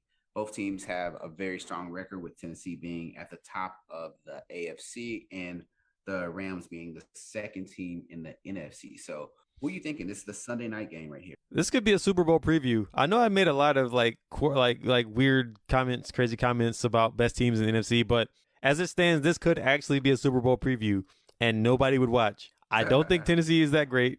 I think the Rams have to be better. Tennessee lost Derrick Henry, which makes their play-action game that much less intimidating and that much less effective. They can replace him. They got Adrian Peterson. I'm not sure how much he'll play. McNichols, good player. I've seen him come in relief before, and he's a good player. So I don't think they're going to lose a lot, but I still think losing Henry is enough to make them not as effective, and I think the Rams will win. Yeah, so for me, I'm actually going to go with the Rams as well. The reason being is I think that Tannehill, he's not horrible. He's not a bad quarterback. He's solid. But when he has pressure, that's when it becomes an issue. And I feel like their Rams defense is going to try to get pressure on Tannehill. If he gets pressured, then he has to start forcing things. And when you don't have that same running back power that you have in Derrick Henry, now that makes it a little bit harder to take away some of that pressure. They still will do a good job. They have a lot of weapons. I expect the wide receivers to get even more involved. So hopefully Julio saves his season or does something to improve. But that'll be something interesting to see. I think the Rams are going to have this, especially since it's going to be in LA. Our last game is our Monday night game, Chicago versus Pittsburgh. You want to start that, or you want me to start that one out? I'll start. Okay. I don't feel like these are two good teams. This is not a great Monday night matchup. Chicago, I feel like they can possibly pull this out because they can be athletic on the outsides, and that Pittsburgh defense is good, but I think Chicago possibly could pull it out. I'm going to go with Chicago. No conviction. I don't think these are two good teams. Yeah, so for me, I'm actually going to go with Pittsburgh. I was going to go with Chicago. I think it's going to be interesting. This is going to be the first time that the world really gets to see Justin Fields in the NFL in prime time, I believe. So I think that he might do a really good job and showcase some of those things that he can do. But, Big Ben on primetime football, that's just one thing that he's always did really well. So I think I'm going to go ahead and go with Big Ben. I'm not even going with the Steelers. I'm going with Big Ben to showcase something to make people remember who he was and who he still may possibly be. So interesting picks this week. There's only a couple that we have different. Minnesota, Baltimore is one. I picked Minnesota. Jeremy picked Baltimore. What else? We had the Chargers versus Philly. I picked the Chargers. Jeremy went with Philadelphia Eagles. And then Pittsburgh versus Cincinnati. I picked Pittsburgh and Jeremy picked Cincinnati. So we won't have a tie this week as well. But if one of us sucks, the other one will also suck. And if one of us does well, the other one will most likely do well as well. I want to see that Philly game because that one is the one I jumped out on a ledge. I jumped. I didn't walk out on a ledge. I didn't creep. I jumped out on the ledge, and it was crazy to make that pick. I'm going to stick with it. Hope they win just because I made the pick. And I'm really worried about the Chargers. Yeah, for sure. I I don't know. Yeah, I think the Chargers need to figure out, they need to become more consistent, because if they keep going the way they are, I'm not sure what's going to happen to them. So last thing before we get out of here, MVPs for the season. Oh, even I forgot. Now I'm excited. Who are you taking, Jeremy? Who is your MVP of this season? Hey, man, best team in the NFL, in my opinion. Quarterback, leading him to wins, changes the way the game is played when he's there. Kyler Murray, first half MVP so far, deservedly so. Nice. I think that was one of the guys that I was thinking, but I'm going to go with Josh Allen, man. I think Josh Allen is leveling up. It's still early on in the season, but I think Josh Allen is doing an amazing job with that team. Again, a lot of close losses. Kyler's definitely going to be one, but I don't even know if Kyler's going to play the rest of the season. He'll probably get hurt somewhere along the lines. I think, honestly, it's probably like a three-man race with Aaron Rodgers, Kyler Murray, and Josh Allen. You know, some people might want to. Here's one thing. Derrick Henry should have been in there, and I think I would pick Derrick Henry as number 2. The reason why I wouldn't go with Derrick Henry as number 1 is because his team would not be as good. I don't think his team is going to end up being as good. Even if he were playing all season, they would not be as good as the Cardinals. So that's why I wouldn't pick him as number 1. But I think he's got to be the number 2. And last year, I said he should have won MVP because I think his team, without him, not nearly as good. Yeah, definitely. He was definitely one of those ones. If that was a season to pick a running back to make the or have the MVP, that would have been the year for sure. I think this year, he just hasn't had the strongest of games consistently like he had last year. The coach shut him down recently, and then he had that injury as well. So he's a little bit more human at some parts of this game or season. Yeah. He did start out really strong, but yeah, this year I think that the race is going to be it's heavy, and it's going to be with quarterbacks. So it'll be interesting to see how these quarterbacks separate themselves for the rest of the season. And yeah, I think that's pretty much it. Any last thoughts? Henry's last 3 games weren't good, but who knows when he actually suffered his injury? Who knows if he wasn't playing through it? Because apparently, after he got checked out initially, he ran the ball like 27 more times, and then he decided he had a foot injury. But who knows if he's been playing on a broken foot, because his first couple of games this year, crazy. Nice, like, if you follow fantasy and you're playing against anybody with Derrick Henry for the first few weeks, you know, like my brother has him in our league, and he's the best team in the league right now, and it's because of Derrick Henry. So he was doing great, and so shout out to fantasy football. I need to see how my team is doing. I don't even know anymore. Let me see. How am I doing in that league? Any league that you have Jonathan Taylor in right now, that's going to be a pretty good team right there, because last night he put up some ridiculous numbers. So I don't have him, but I have him in our league. I'm in 3rd place, a game out of the league. So hey, look at that. You know, maybe I'll have a shot this season. Everybody's always you have a shot every season, but for some reason you just don't get lucky in the playoffs. But you're always like, because my team always gets hurt at the end. Like, I draft the most dynamic players that are always about to get injured. For some reason, you don't draft them all. You get them from me. I drop them and then you pick them up like Jefferson. Let's not act like you drafted the most dynamic injured players. Man, I always wanted Jefferson. You took one from me, so I drafted him though. That don't just because you won. You wanted him. You didn't draft him, man. I always draft the most dynamic players. I wanted them. No, I tried to draft him. I tried to draft him, but yeah. But I'm talking about players like Saquon. He's a very dynamic type of player. You know, I picked Aaron Rodgers before he got hurt. You know, so it always happens that way. But anyways, great show. I'm glad that we got to talk about the half season point and kind of put all of it in perspective with what we initially thought. I'm excited to see what's going to happen in the second half of the season. Like I said, there's a bunch of storylines, so make sure that you guys are looking out for those. Any last thoughts, Jeremy, before we congratulations to the Atlanta Braves for winning the World Series. Woo. I know that was the baseball team that I rooted for and everybody I knew in my area rooted for. So, you know, we haven't seen this since 95 or so. So, hey, it's good to see the Braves win a World Series. Jones. All right. Yep. And NBA's underway. LeBron's been injured a few times already. Yeah. There's some stuff to talk about in the NBA if we get around to it at some point. Soon. So, hey, who knows? Maybe we'll get into NBA at some point because NBA's starting up and the Lakers already made it interesting. Yeah, maybe we should do a couple of 30-minute shows maybe next week just talking about some of the NBA teams. We'll see if we can try to coordinate some of that because there's definitely a lot of interesting storylines. And my boy Ja is going crazy. He is. He's looking like an early MVP himself. There we go. And That Jawi mustache. Trust, man.